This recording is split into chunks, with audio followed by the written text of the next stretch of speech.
Some 30,000 Americans have been diagnosed with ALS, a rare neurodegenerative condition also known as Lou Gehrig's disease. As researchers work toward a cure, one patient is raising millions for the cause, while he also reckons with his own mortality. Judy Woodruff reports as part of our series, Disability Reframed. The High Line in New York represents a rebirth for the city in the 21st century. The High Line was an abandoned freight line that sat dormant for decades before the city's former deputy mayor, Dan Doctoroff, led a project to transform the area into a 6-acre park and green space. It's one of the hundreds of projects across New York that bears Doctoroff's fingerprints, from the Hudson Yards neighborhood to the new Yankee Stadium and the World Trade Center. I've always been a pretty good juggler, doing multiple things at the same time. He made things possible. He gave people hope. Former New York City Mayor Michael Bloomberg says the man he asked to join his team in 2002 transformed parts of the city. Dan was a role model, and one of the great things about Dan is he shows what's possible, and then the city's big enough to accommodate plenty of people who will then go and try.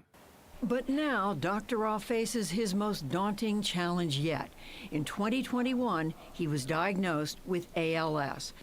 Also known as Lou Gehrig's disease, ALS erodes nerve cells in the brain and spinal cord, weakening muscles until a person can only blink his eyes.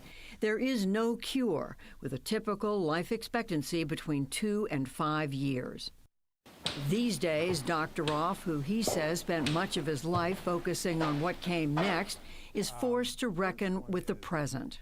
I've always been somebody who focuses on the future, so much so that I never really enjoyed anything I achieved because it was always on to the next thing.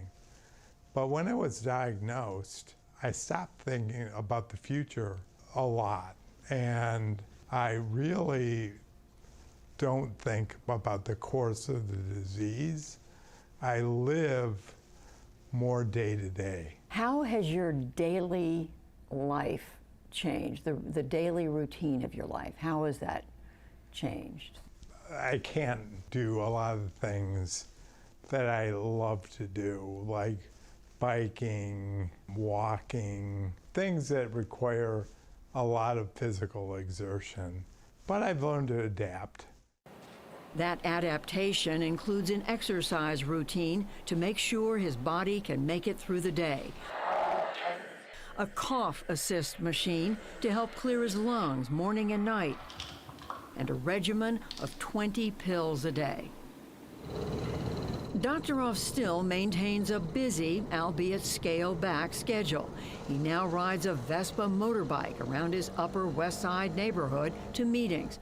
But most of his effort is focused on Target ALS, his nonprofit raising money for ALS research. Doctoroff founded the organization in 2013, long before his own diagnosis, but after his father and then his uncle both died of ALS. My most important legacy will be making a contribution to eradicating ALS, because it is so personal. 1 in 400 people are going to get the disease if we don't find treatments.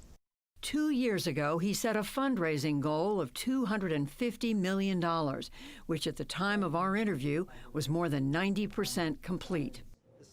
Much of the current cutting-edge research on ALS happens here at Johns Hopkins University in Baltimore, at a center run by Dr. Jeffrey Rothstein. Rothstein himself diagnosed Doctoroff and works with hundreds of men and women who have the disease. ALS patients are America. There's a full range of what I see in my clinic, from top athletes to brilliant attorneys to couch potatoes. When it comes to this disease, no one's, in a sense, unique. They suffer from a disease that's robbing their ability to move, walk, and breathe and speak. ALS, discovered in the late 19th century. Lou Gehrig comes along. 82 years ago, he died of ALS. Since then, how much progress has been made in understanding and treating this disease? An enormous amount of progress in understanding the disease has occurred. We know the different inherited forms of the disease. We know the genes that cause many of the inherited forms. We know a lot about how those gene defects actually lead to injury to the nervous system. The more common sporadic form, which is about 90% of ALS, we also know much about the pathways. That, however, has not been converted into very effective drugs. So lots of science known, but converting science into drugs is a far greater challenge. A challenge Doctoroff's organization, Target ALS, is hoping to bridge. There was no coupling or no good coupling between pharmaceutical companies and academics. That was what Dan really did in a great way. He brought us together in novel ways, provided unique funding to bring pharma and academics together in collaborative units. Could benefit from using speech assist device like Google or Siri. Laura Clausen is director of ALS Clinical Services at Johns Hopkins. The facility offers treatment therapies and therapeutic drugs, among a range of services. Once the patient is diagnosed, they're referred into the multidisciplinary clinic where they're evaluated by a multitude of specialists. We also sign them into a database to screen them for any clinical research trials that we have. But even clinical trials can only hope to slow progression of ALS. It's devastating to hear the nature of this disease, the functional living needs that they have, feeding, dressing, bathing. Being able to mount the courage to get out of bed in the morning is difficult. A picture of that courage is 80-year-old Fred Carlson. The 30-year Army veteran and former marathon runner was diagnosed with ALS in 2008, but has defied the odds. It's rough. You have to adjust your whole life to everything. Like I'm in a wheelchair all the time now. And the only relief I get is maybe transferring to a recliner. Being confined to a wheelchair is tough, but I look on the positive side and try to enjoy life as much as I can. Carlson gives credit to others, including his service dog, Marley, but especially his wife of 52 years, Mary Jo. I have to rely on her quite a bit at tax. Which after 52 years of marriage is hard. It's hard for Fred that he has to rely on me to do everything. And I think there are times where he sees things to be done and he wants to do them, but he can't. So then it goes onto my list. What would you say to someone who's watching this right now and wondering? They say that normal progression or lifespan is 2 to 5 years after diagnosis, but that's not true. I've been on this journey for 14 years.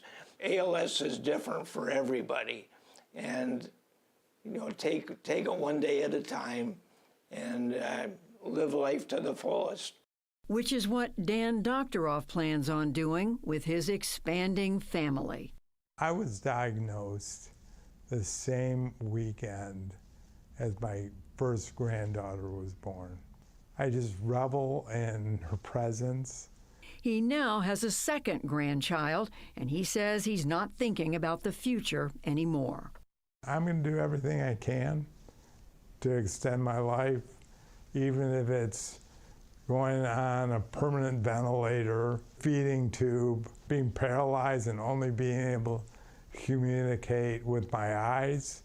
I will take that option because I want to live.